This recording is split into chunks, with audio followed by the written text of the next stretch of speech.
I'm your host, Locum23, and you're joining me for Titanic Episode 2. I've just boarded the Titanic, the world's greatest ship. But I am in second class with a stewardess waiting on me, and Helene, my sister, is somewhere else. I place my hands over my ears as the ship's mighty whistles blow again. Loud, aren't they? You'll get used to them, miss. The stewardess hefts my bags with the ease of long practice. D-deck is this way, miss.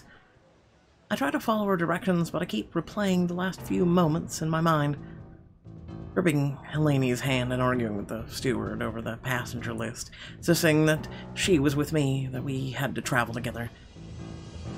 The steward replying that he could not, he would not help us, and calling men to escort me forcibly to third class. I was powerless as Helene's hand slipped from mine. Her look of surprise, if not betrayal, was as she was pulled towards steerage. My own voice as I said, "This is all a mistake. I'll fix it." I stood there and watched as they took my sister away. Miss! Stoop, mind your head. I attempt to smile as I master my distraction, but she gives me a sympathetic look.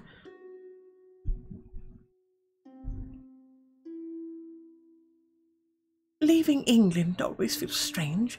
Are you going on holiday? That's up to my boss. I'm a secretary. I go where I'm told, and no one told me about a holiday. Ah, well, your employer's in first class, I'm sure. Is it very hard being a secretary? I hesitate for a moment and change the topic. I'm not sure yet, but what about you? What is work like for a stewardess? Well, you see, that rather depends. I pepper her with more questions about the work on board, and she's eager to talk. It seems like the White Star Line is average for the cruise ship employer. Comfortable cabins, reasonable pay, but the work sounds like drudgery. We're going to go right back past first class. We're supposed that they're supposed to go a different way, but a little shortcut won't get us in trouble. She weaves around the passengers, motioning for me to follow. I can smell expensive perfume and fresh-cut flowers. Suddenly, someone stumbles into me from behind. A hand reaches out to keep me from falling. Oh, I do beg your pardon. I nearly topple over in my heavy skirts as I try to regain my balance, but my rescuer is stronger than she looks. She is just a slip of it girl, though close to Helene's age, not more than 17 or 18. From one glance at her clothes, I can tell she comes from money. Several maids trail behind her, laden with boxes. An older woman, her mother, clamps a hand round her wrist and tries to pull her away. I truly am sorry. Invite Rose to see the ship. It's all fine. You should be sorry. It's all fine. Please don't trouble yourself, miss. She gives me another apologetic glance before her mother hustles her away. I catch myself thinking, poor girl, and it almost makes me laugh. What would someone like that want with my pity? What about her troubles compared to mine? I feel a rumble below my feet. The ship's engines, the Titanic, is leaving port. I forget all about the stewardess and the red-haired girl from first class and rush up to the boat deck. Below me, men cast off the thick ropes, tying the ship to the docks, and as tugboats push and pull her out of the harbor. Passengers lean over the railings, waving hands and hats, calling out their goodbyes and best wishes to those behind. At the past good riddance, celebrate with the crowd. Look to the future. I feel completely alone among the farewell shouts and whoops of joy. My mind is full of what lies ahead. We have barely left Southampton, and I am already imagining New York. He lands down at the poop deck as the ship slices through the water, whistles blowing and merry warming. The third-class passengers are doing much of the same as we are, from our more exalted positions. For a moment, I think I see Helene, but she's gone before I can be sure. I did what I had to ensure our future, to escape from London and its jails. I can't quite convince myself that my sister will understand. Miss, there you are. It's the stewardess laden with my bags. She looks both cross and out of breath. Only been hunting for me for some time, and with 100 other passengers who still need to be settled in. Another stewardess rushes past with flowers in a crystal vase, followed by one with a more holding the leash of a small, luxuriantly coated dog. Please, miss, follow me. I take one last look at the Southampton docks, now receding into the distance across the glittering blue harbor, and follow her down. The smell of fresh paint is overpowering aboard the Titanic. It's a reminder that I'm somewhere truly new. I'd wager even the stewardess doesn't know their way around the whole ship yet. The stewardess carries my bags into the cabin for me, no doubt eager for a tip. I doubt she'd be so quick if she knew the state of my purse. But before I can enter, she shrieks, and I hear my luggage hit the floor. I rush forward to find her frozen in the middle of a room, her gaze fixed on the man lounging shamelessly on my sofa. James, what are you doing here? Miss, I open my mouth to ask for his help with Helene, but he turns towards the stewardess with a glint in his eye. Hush now, my dear. I'm an old friend of Miss Karen's. I just wanted to give her a little surprise. No harm done. He leans forward with a couple of coins glinting in his palm, and he reaches for them. He pulls her off balance and into his lap. You're a pretty thing, aren't you? The stewardess squirms a little, but doesn't muster an objection when James tightens his arm around her waist. I should stay silent, but I need his help in sorting Helene's ticket. But he looks me directly in the eyes as he brushes his lips against the stewardess' ear and whispers, "Good girl, give me a kiss and I'll let you go. We need to talk. I have important matters to discuss, and all you're interested in is toying with the stewardess." "Well, my girl, you better kiss me quick before my friend here becomes impatient." He gives me a sly smile as though we're co-conspirators. I keep silent and let him think what he wants. Yes, sorry, miss. He turns his face slightly, and she kisses his cheek so quickly her lips barely touch his skin. And then she's out the door, coins clutched in her hand, and I can't help but feel her glare as she passes me. Dear me, it was only a peck on the cheek.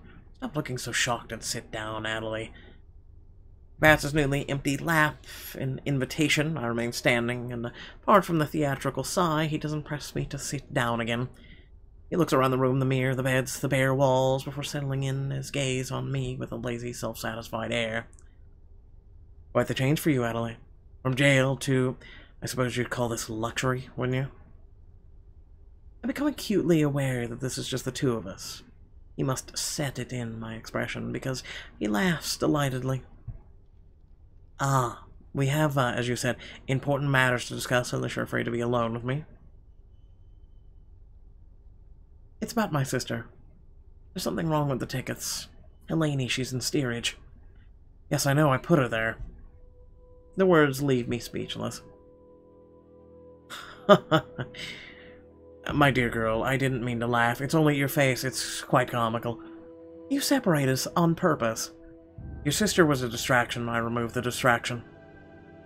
That's when I realized that this isn't some sort of aristocrat whimsy or unpleasant joke. James Isler is no fool. He's a villain. Do you hate me now? Such a waste of time, but then, much like me, you're irrational about your family. That's why I installed you as my aunt's secretary. I need your help with an unfortunate situation. Let him explain. He glares at me, but I maintain my silence. Come now, Adelaide. Surely you'll appreciate the position I've placed in. I've lived off my aunt for my entire life. She has no husband, no other family to speak of. It's only natural that I have certain expectations about her fortune. You expect her wealth to go to you. He winces, but doesn't disagree. But now, suddenly, she's engaged to a man young enough to be her son. The bastard will cut me out of the inheritance, and I'd do the same in his place. Who wouldn't? I have to break up the engagement. That is, you have to break up the engagement. You destroy your own family. You want to ruin the happiness of your flesh and blood. Just for money? I don't want to ruin her happiness, I just don't want her to ruin mine. Aunt Zeta's lived a long life without a husband, and she's perfectly happy as she is. But I don't care how you do it, just find something that will turn off her fiancé for good. And if I don't, well, I'll tell the authorities at Ellis Island that you're a bail jumper. You'll go back to prison, your sister will be all alone. He slides his feet and crosses the room so that he's standing beside me, close enough to take my hand in both of his. I don't want to threaten you, Adelaide. I want to help you. I could give you enough money to start your new life in America. I'll even let you see your sister in steerage. He looks into my eyes, strokes his thumb across my wrist, and with every appearance of sincerity as he says, I'm desperate, Adelaide, just as you were in the prison cell. I helped you escape, now it's your turn to help me.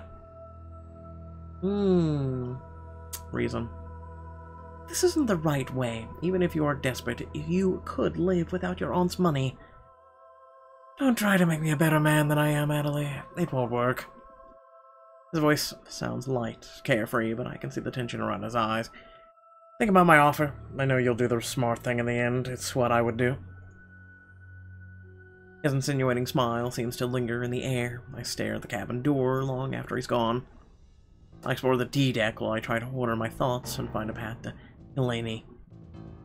The second-class dining saloon is stunning, filled with luxurious furniture, upholstered a deep shade of crimson.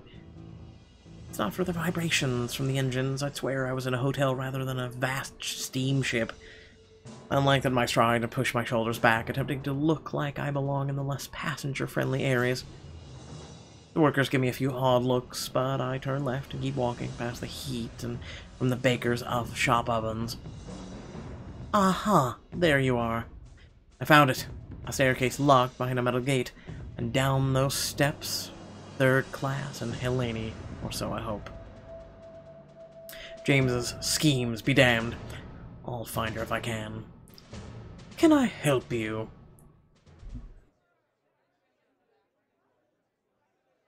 He's a passing steward. He's broad-shouldered enough to be intimidating, but he smiles with ease. If you're lost, I can take you back to your cabin. I demand you open this gate. I'm a lost third passenger. Don't mind me, steward. Oh, I was just exploring the ship and found myself a little winded. I'll just rest a moment and find my own way. Of course. Enjoy yourself, miss. He gives me a searching look before he inclines his head and moves on. I wait until I am no longer feel his eyes on me before I pull a hat pin from my hair and eye the lock on the gate. Try to pick the lock. I slide the hat pin in the lock and move it around, but the pin snaps in two. Damn it. Shoddy workmanship. Roll around in surprise to find the steward observing me with a friendly curiosity. I thought you'd fooled me with your innocent act. I grew up with sisters. I'm immune to all that. He takes the broken hat pin from my hand and peers at it closely. You need something better than this. A bit of a tin to pick a lock. He pockets my broken hat pin and gives me another bright, flashing grin. Don't look so cross. I'm Charlie Stoke, third-class steward. I can take you below if you like. Yes, I'd like that. I appreciate your help, as unexpected as it is. Oh, don't look surprised. You think no one ever had done you a good turn before? I haven't really had much luck with people recently. Raises his eyebrows but doesn't pry. Instead he simply says, calm and even, no? Well, you're due for some good fortune in that case. By the way, you haven't told me your name. I don't know this man or his intent, but everything from his polished gold buttons to his smile shines true. Adele. Karim. He closes his eyes for a moment and repeats the name under his breath like he's memorizing it, like he's savoring it. Adele.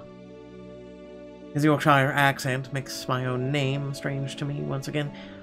I can't decide if I like it. He unlocks the gate and holds it open for me, like it's a carriage door, and I'm summed down at the Heels Princess.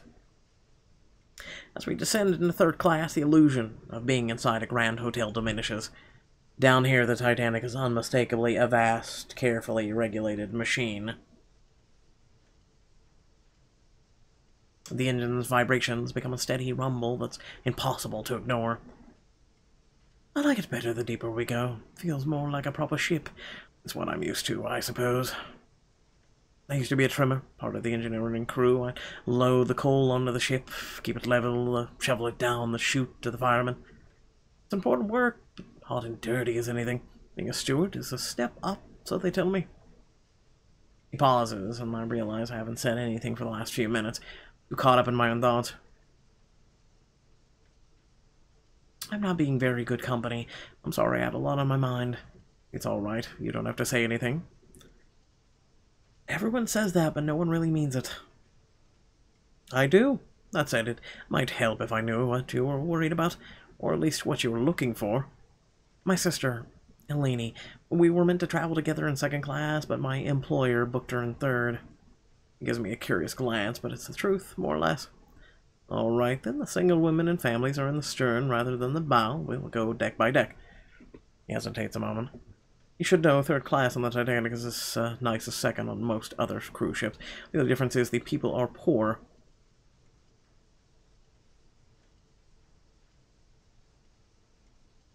You prefer third class, don't you? So no aspirations to become a first-class steward? You're happy down here? No, not sure. I believe so much in people being treated better than just because of how they were born. Well, definitely don't say that. They'd sack you before you even got the promotion. Might be for the best. I'm not good at pretending things, especially respect that's earned. His attention is distracted the moment we set foot in steerage. People are drawn to him. Not just his uniform, but his openness, too. He waves at a few crewmates, and another third-class steward approaches with a trail of unhappy-looking passengers. Charlie greets each with a kind smile and digs a notebook out of one of his pockets. He tries out phrases in German, and then I think Swedish? And then another language I don't know. Each passenger's face lights up in turn as he speaks to them in their own tongues. He solves each problem with a mix of gestures, repetition, and the reference to his notebook. Sorry about that, my Finnish isn't very good. I asked about your sister. She's on F deck this way. 10 agonizing minutes later, we knock on the floor, or on the door, F29. I sigh with impatience when it doesn't immediately open. Oh, younger sister, is she?